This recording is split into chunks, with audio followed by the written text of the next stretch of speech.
주일 오후 교리강설 사도신경의 그리스도의 재림과 심판에 대해서 말씀을 배우겠습니다. 여러분 주보 내지에 있는 하이델베르그 요리문답 52문항을 한번 읽어보도록 하겠습니다. 질문 52. 산자와 죽은 자를 심판하기 위하여 그리스도께서 하늘로부터 다시 오실 것이라는 고백이 당신에게 주는 유익은 어떠합니까?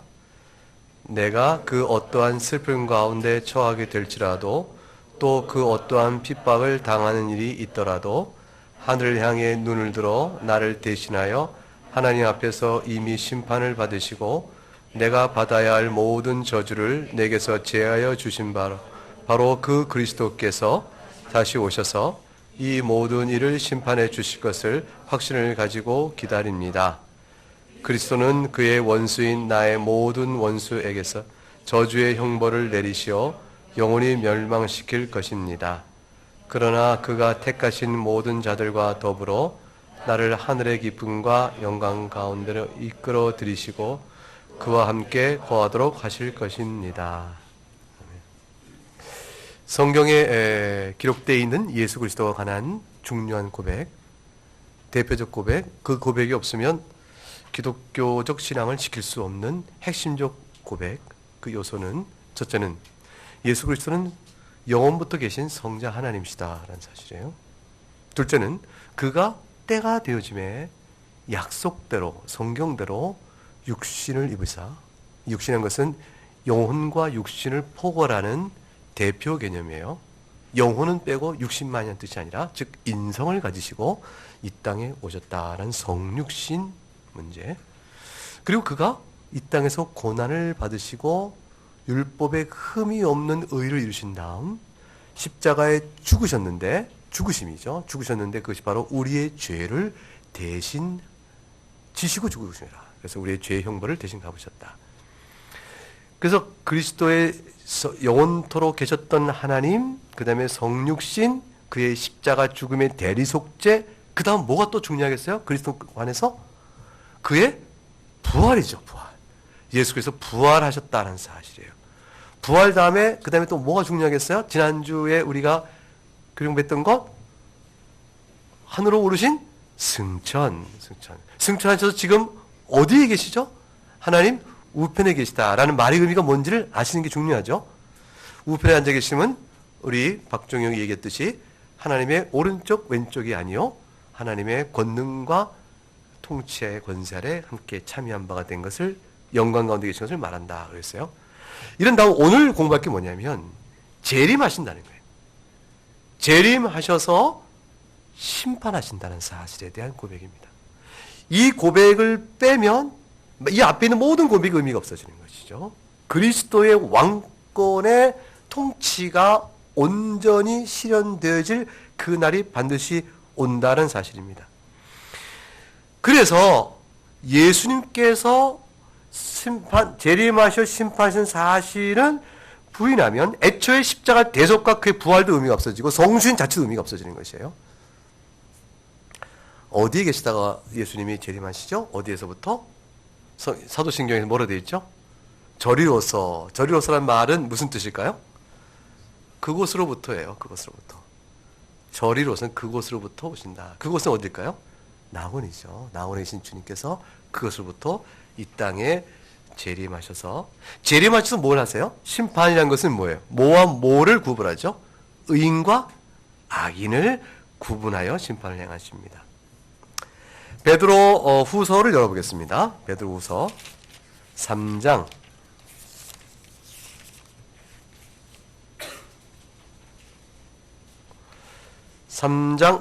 4절 3장 3절과 4절 시작. 먼저 이것을 알지니 말세에 조롱하는 자들이 와서 자기의 정욕을 따라 행하며 조롱하여 이르되 주께서 강림하신다는 약속이 어디 있느냐? 조상들이 잔후로부터 만물이 처음 창조될 때까지 그냥 있다 하니. 따라서 뭘 부인하고 있어요? 예수님의 재림 사건이에요. 여러분, 예수님이 재림하실 것 같아요?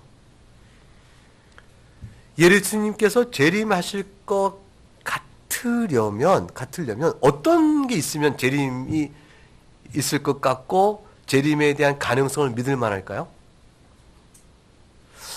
우리가 예수님이 오실 때가 다 된 것 같다라는 때의 징조를 우리가 얘기하죠. 때의 징조, 재난이 많고 전쟁이 있고 세상이 좀 악하여지고 사랑이 식고 뭐 이런 거 보면 다 예수님의 재림 때가 온 것이 아닌가라는 재림이 갖고 있다는 징조를 보죠. 근데 이런 징조 자체는 예수님의 재림의 가능성의 문제, 예수님이 정말로 재림하시겠느냐?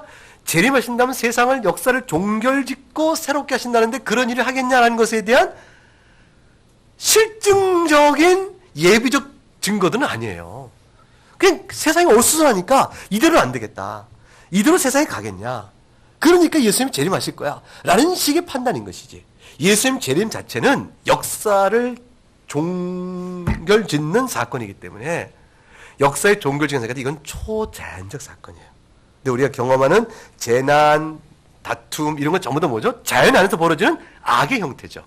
사회적 악이나 자연적 악이나 이 모든 건 너무 기생하니까 이것은 결국 인간을 삼켜버린 것이죠. 인간 스스로 하나님께 불순종하는 죄악상에 비춰볼 때 하나님께서 심판하실 때가 왔다라는 하나의 기대신치, 또 성경에 들어있는 예수님의 재림 때쯤에 관한 여러 징조적 표현들에 대한 관찰, 이걸 놓고 우리가 미루어 보는 것이지만 그 자체가 재림이라는 사건이 있을 것이다 라는 주장에 대한 실증적 논증의 근거들은 못 돼요. 왜냐면 재림 자체가 무슨 사건이니까? 역사적 사건, 초자연 사건, 초역사적 사건이에요. 초역사적 사건인 것은 뭐냐면 역사 속에서 나타나는 현상을 뛰어넘는 특별한 사건이에요. 예수님이 이 땅에 오신 것과 다시 오신 것은요, 역사 안에서 경험되는 인과관계의 원리로 어떤 설명할 수 없는 초자연적 사건이에요. 그러나 역사 속에 이루어진 것이에요. 예수의 재림도 그렇게 오셔서 역사를 종결지면서 새로운 역사 속에서 그 일을 펼쳐가실 것이에요. 따라서 사람들이 재림이 있을 것 같다고 믿는 근거가 많겠어요? 재림이 없을 것 같다는 근거가 많겠어요? 그렇죠. 재림은 초자연적 이적적 사건이기 때문에 이 세상에서 뭘 봐라 재림이 없겠냐, 뭘 봐라 재림이 없겠냐 이렇게 말할 때 얼른 그래 있을 것 같다 이렇게 말하기 어려워요. 그런데 그래서 여기 나온 말대로 봐라, 조상들이 잔 후로부터 만물이 처음 창조될 때와 같이 그냥 있다, 이 말은 지금도 사람들이 한다고. 세상부터 2000년 주님이 2000년 동안 안 오셨잖냐? 3000년 전 모세 때 쭉 내가보자. 이 세상이 그냥 그대로 있어왔지 뭐가 이렇게 별반 달라졌을까? 그렇게 보면서 재림에 대한 예수님의 실제적 일의 성취에 대해서 회의적인 사람들이 많을 것이라. 여러분은 어떻게 생각해요? 여러분 예수님의 재림을 있을 것을 믿어요? 안 믿어요? 믿어요? 안 믿어요? 믿어요? 안 믿어요? 제가 항상 한번 눈을 마주치고 믿죠? 네, 믿죠? 믿습니다. 그 믿는 이유가 도대체 뭐예요? 믿을 만한 근거가 있어서 그래요? 성경에 기록되어 있으니까. 다시 말하면 기록된 성경을 통해 약속하신 하나님의 신실함을 믿는 거예요. 신실함을 믿을 만한 근거는 있느냐 물으면 예, 너무너무 많죠. 하나님의 신실함을 믿을 근거는요, 예수의 초림부터가 신실함이고요, 지금까지 기독교 교회 역사를 이루면서 수많은 죄인들을 거듭나게 하시고 주의 거룩한 백성 살도록 이끌어오신 하나님의 무궁한 신실한 역사 그 자체, 우리들 자신도 하나님의 신실함에 대한 증거가 되고요. 도대체 우리에게 주신 믿음이 도대체 이 믿음이 어떤 믿음이냔 말이에요. 여러분이 제가 볼 땐 굉장히 훌륭하고 착하신데, 그런데 본래 그렇게 착하셨어요? 아니라고. 굉장히 아니라고? 그래서 아니라고. 우리가 아닌데 지금 여러분 서로 보세요. 서로 다 훌륭하죠? 옆에 분들이 시원찮아요? 훌륭해요? 훌륭하죠? 이 훌륭한 것이 하나님의 은혜로 되어진 거예요. 부족하지만 하나님의 은혜 아니었으면 벌써 망가져진 거 아니에요. 저희 집에 아이들이 저에게 그래요. 아빠가 예수님을 안 믿었으면 어떻게 했을까? 끔찍해요. 아빠가 그래도 목사가 아니었으면 오직 했을까? 상상할 수 없이 괴로웠을 거예요. 그게 이제 저희 집 아이들이 저한테 하는 말이에요. 근데 그 말은 뒤집어 얘기하면 뭐가 되죠? 아빠가 예수를 믿고 있고 목사이기 때문에 훌륭하다라는 얘기가 되는 거예요. 저는 그렇게 해석해서 듣고 있어요. 뭔지 모르겠지만, 누가 어느 게 옳은지 모르겠지만, 우리는 자체를 통해서 하나님의 신실함이 증거되고 있는 사람들이에요. 한국교회 복음이 전해진 것, 하나님의 신실한 구원 역사, 우리를 택하셨거든요. 오늘 택한 우리들이 나그네 교회로 모여 예배할 수 있도록 이 교회를 세운 것도 하나님의 작정 안에 있는 일이요.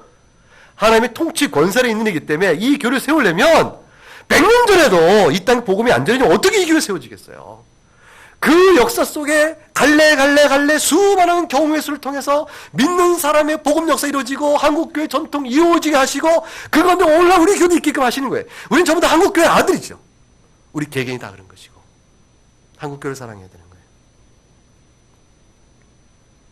신실하시며 땅끝까지 복음 전하신 하나님의 신실한 구원 역사가 있고 하나의 영원한 작정 속에서 창세전에 우리를 택정하신 그의 뜻을 마침내 우리 때 이렇게 이루심으로 우리가 신자로 드러났으니 이것은 우리의 힘과 능력과 자랑과 나의 택함이 아니요 하나님 아버지의 신실하심의 나타남이 우리한테 드러난 것이라. 그러니 재림의 역사야. 약속하신 말씀에 곳곳에 있는데 어찌 이것을 믿지 않을 수가 있겠어요? 반드시 재림하십니다. 누가복음 18장 8절에 열어보실까요? 누가복음 18장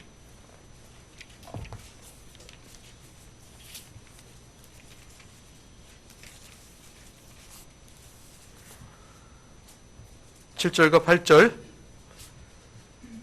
읽어보겠습니다. 하물며 하나님께서 그 밤낮 부르짖는 택하신 자들의 원한을 풀어주지 아니하시겠느냐? 그들에게 오래 참으시겠느냐? 내가 너에게 이르노니 속히 그 원한을 풀어주시리라. 그러나 인자가 올 때에 세상에서 믿음을 보겠느냐 하시니라. 누구의 말씀이죠? 예수님의 약속의 말씀이에요. 인자란 누구를 가리키죠? 예수님을 가리켜요. 예수님 스스로 말씀하시기를 내가 올 때에 세상에서 믿음을 보겠느냐 했어요. 자, 주님이 스스로 뭐 하신다 약속하셨어요? 내가 올 것이라. 그리고 믿음을 보겠냐, 이 믿음의 내용은 뭘까요? 주께서 내 원한을 갚아주실 것이라 라는 그리스도의 심판에 대한 믿음이에요. 그리스도의 심판을 강하게 의지하고 믿으면서 오실 그분이 오실 것이니까 그때 되면 선과 악을, 악인과 의인을 분리하실 것이라는 것을 굳게 믿을 텐데 과연 그 믿음을 보겠느냐. 재림에 대한 믿음이 없으면 우리는 뭐에 대한 믿음이 없는 것과 똑같아요? 하나님의 심판에 대한 믿음이 없는 것 같으니 이런들 엇들이요? 저런들 엇들이요? 내가 즐거운 대로 살자라는 한 가지 원칙이 남게 돼서 종말의 심판에 대한 신앙이 없어져 버려요. 마태복음 25장을 가보십시다.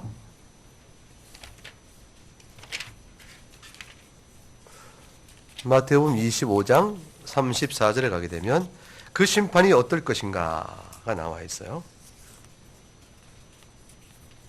34절 시작. 그때의 임금이 그 오른편에 있는 자들에게 이르시되 내 아버지께 복받을 자들이여 나와 창세로부터 너희를 위하여 예비된 나라를 상속받으라. 누구에게 해당된 말일까요? 오른편에 있는 자, 곧 33절에 누구? 양, 염소가 누구? 양. 자, 여러분 자기 이름 뒤에 양자를 붙여보십시다. 시작. 김병훈 양. 좀 이상하긴 하지만 난 군, 남자니까. 그러나 우린 다 양이에요. 자기 이름 뒤에 붙어있는 양. 주님의 양떼예요. 주님의 양떼.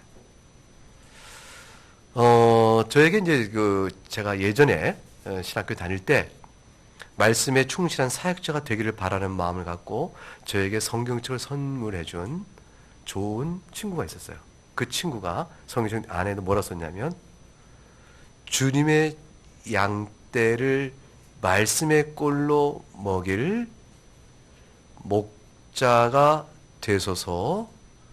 그러나 그에 앞서서 먼저 주님의 말씀의 꼴을 먹는 양이 되소서. 너무 귀한 말이에요. 제가 양이 되어 주님의 꼴을 먹지 아니하면 여러분에게 주님의 양떼인데 여러분에게 나눠드릴 꼴을 나눠볼 수 방법이 없잖아요. 먼저 주께서 목자 되신 줄 알고 먼저 양이 되라.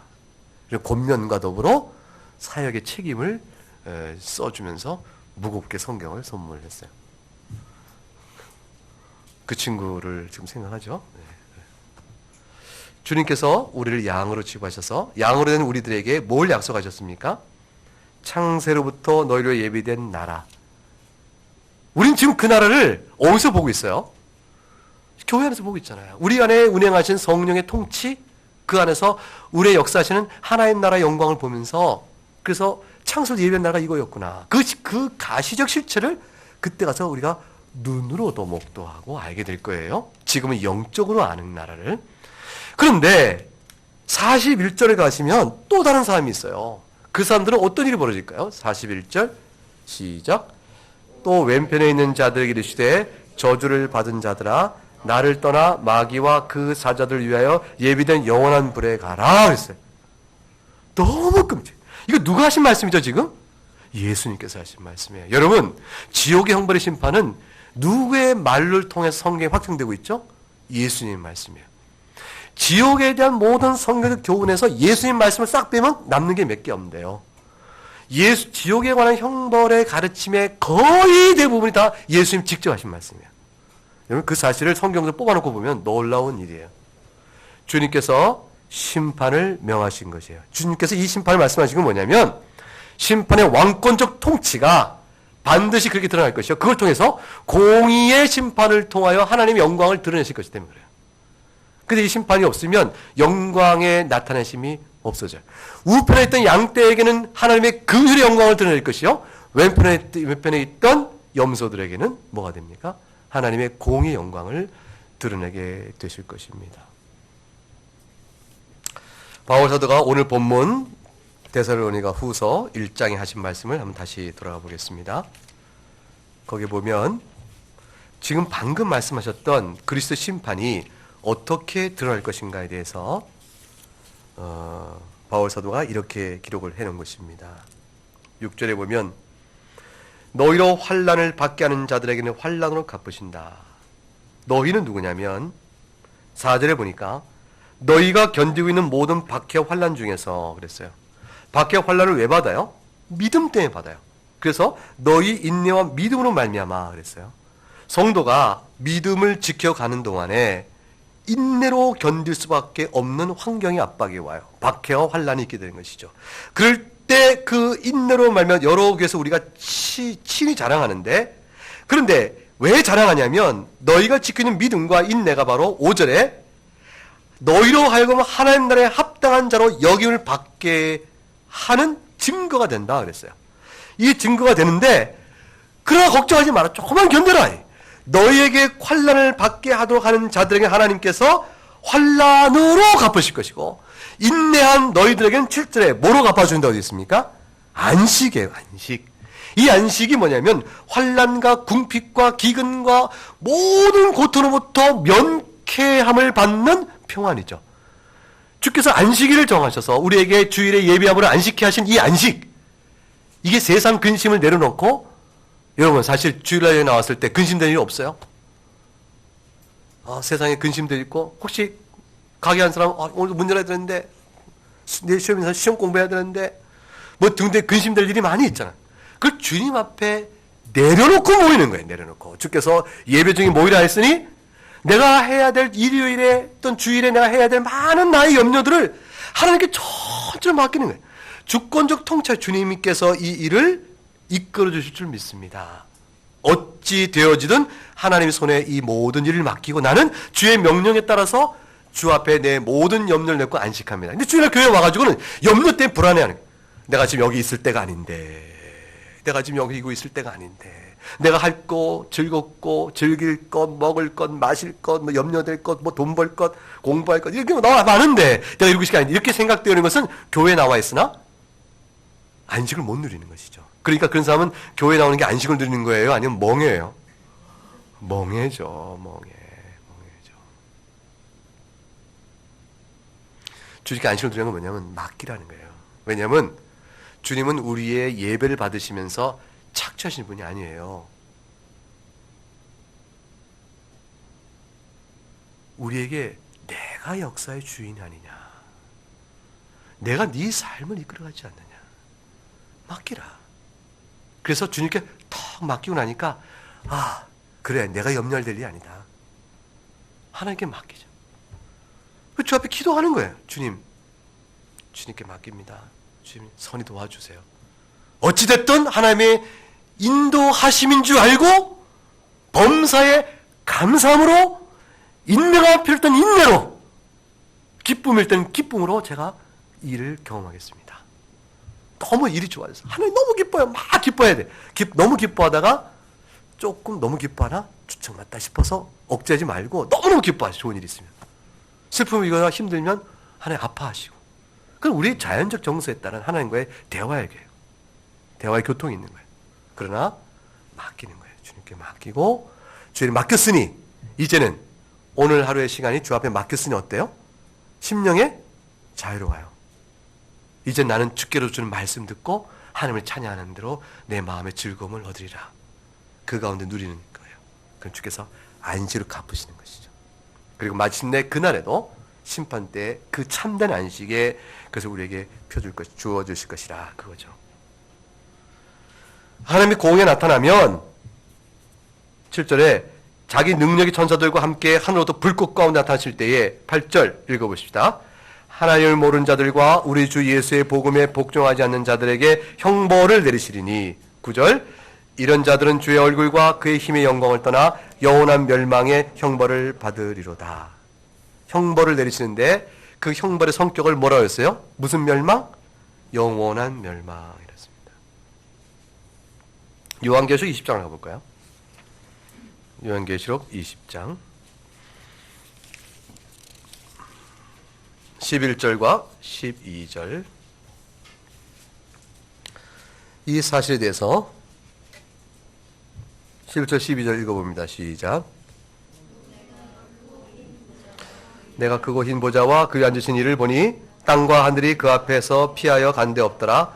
또 내가 보니 죽은 자들이 큰 자나 작은 자나 그 보좌 앞에 서 있는데 책들이 펴 있고 또 다른 책이 펴져 있으니 곧 생명책이라. 죽은 자들이 자기 행위를 따라 책들에 기록된 대로 심판을 받으니.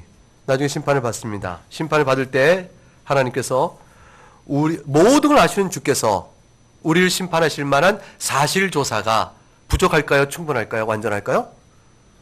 충분하고 완전하겠죠? 사실조사가 부족해서 증거력이 부족한 하나님의 심판은 있을 수가 없겠죠. 그런데 하나님은 모든 걸 다 아시는데 심판받는 우리가 동의하는 게 있으면 어떻게 돼요? 하나님, 제가 언제 그렇게 했어요? 저는 그런 적 없습니다. 하나님 오해입니다.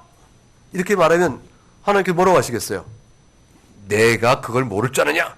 네가 나를 모르냐? 이렇게 하나님께서 야단치시는 것을 그치는 것이 아니라 그렇게 안 했어요 라고 우기는 사람들의 입을 다물게 하시기 위해서 내미신 증거가 있어요. 그게 뭐냐면 하나님 보호자 앞에 펴져 있는 책이에요. 책에 펴져 있는 것은 그 다음에 뭐랬죠? 행위를 따라 책들의 기록도 심판하시니까 심판하실 만한 행위의 모든 내용이 기록되어 있어요. 이거를 안식교에서는 조사심판 뭐 해가지고 하나님 우리 행위를 낱낱이 조사한 책을 가지고 다 심판한다 이렇게 얘기하는데, 그걸로 해서 행위구원론적으로 넘어가요. 이게 잘못된 것이죠. 이 행위를 가지고 심판하시는 말씀의 뜻은 첫째, 악인들에게는 그들이 행한 악들을 낱낱이 드러내어 그들의 입을 다물게 하고 핑계치 못하게 하여 심판을 해나가십니다. 의인들의 경우는 어떤 행위들이 기록되어 있는 대로 우리를 다스려가실까요? 주 예수 그리스도 안에서 구원받은 은혜를 깊이 감사하면서 하나님께서 주신받은 계명에 따라서 성령의 열매를 맺어간 삶의 아름다운 자태들을 그곳에 다 기록해 놓으셨어요. 그 주님이 그걸 드러내셔서 그날에 뭐 하시는 거죠? 행위대로 심판하실 때 뭘 하실까요? 칭찬하세요. 빨리 보고 싶죠? 그 책에 여러분들에 대해서 뭐라고 써놓으셨을까? 여러분도 써놓으세요. 나중에 부끄러워서 못 볼 거게 하겠는데. 하나님께서 우리 이렇게 칭찬하세요. 신자가 된다는 것의 기쁨은, 그리스도의 보혈의 피로 의롭게 됐다는 것에 대한 큰 기쁨은 우리가 거룩한 삶을 살아가면서 내 도덕적 노력이 아니요 하나님의 영적 역사거든요. 영적인 역사를 이루어서 주 앞에 기쁨으로 살아가는데 그거를 하나씩 주님이 다 열매들을 기록해 놓으시고 우리를 칭찬하시는 거예요. 행위대로 심판을 받으니 그랬어요. 그래서 우리들의 일은 생명책에 기록된 자로서 우리의 행위들은 하나님의 칭찬을 받게 될 것이라. 자, 이 일이 있어요. 기다려집니까? 안 기다려집니까? 기다려져요? 안 기다려져요? 네, 마라나타. 아까 우리 성찬 나누고 다 같이 기도문 읽었잖아요. 주 예수께서 오시기를 기다리는 고린전서 16장에 나와 있는 말씀의 내용 속에서 고백됐죠. 언제 재림하실까요? 제가 알려드릴게요. 마가복음 보세요. 제가 알려드리니까 잘 보고, 남들이 재림 때가 언제냐 그러면 이상한 소리 하지 마시고 바로 마가복음 13장 여기다. 그리고 나그네교에서 가르친 대로 잘 얘기하시면 돼요. 제가 알려드릴게요. 언제 재림하시는지. 마가복음 13장 32절 여기 나와 있어요. 시작. 그러나 그날과 그때는 아무도 모르나니 하늘에 있는 천사들도 아들도 모르고 아버지만 아시느니라. 자, 언제 재림하시는지 제가 알려드렸어요. 언제 재림하시죠? 아무도 모릅니다. 재림을 하시나요, 안 하시나요? 하십니다. 언제 재림하실까요? 아무도 몰라요. 왜 안 알려주실까요? 알려주면 집 팔고 직장 그만두고 이상한 짓 할까봐 평범하며 주 오실 때까지 평범하며 통상적인 생활 속에서 하나님 나라의 백성으로 살아가는 믿음의 아름다운 영적 신앙이 완전히 뒤틀어질까 봐 그러시는 거예요. 날마다 종말론적 신앙 앞에서 오늘도 주님 배울 날을 생각하면서 오늘도 하나님 나라 앞에 살아가는 신자 삶을 주님은 기억해 보세요. 일상생활 안에서. 그런데 주님께서 언제라고 알려주시면 그 다음부터 우리는 일상생활을 다 포기하기 시작해요. 세상으로부터 분리되어진 하나의 섹트화시키게 된 그런 모임으로 파행적 신앙들이 나타나기 시작합니다. 주님은 그거 원하시는 것이 아니에요. 다만 알려주지 않으시면서 재림은 반드시 있다라고 말할 때 주님이 기다리는 바는 뭐냐면 우리에게 기다리는 바는 뭐냐면 잘 들으세요. 재림의 소망을 놓치지 말고 있냐 그게 있냐 그리고 육신의 안일에 빠지지 마 그 말이에요. 일상생활에 있으면서도. 그리고 하나님의 교훈 앞에 늘 깨어 있으라.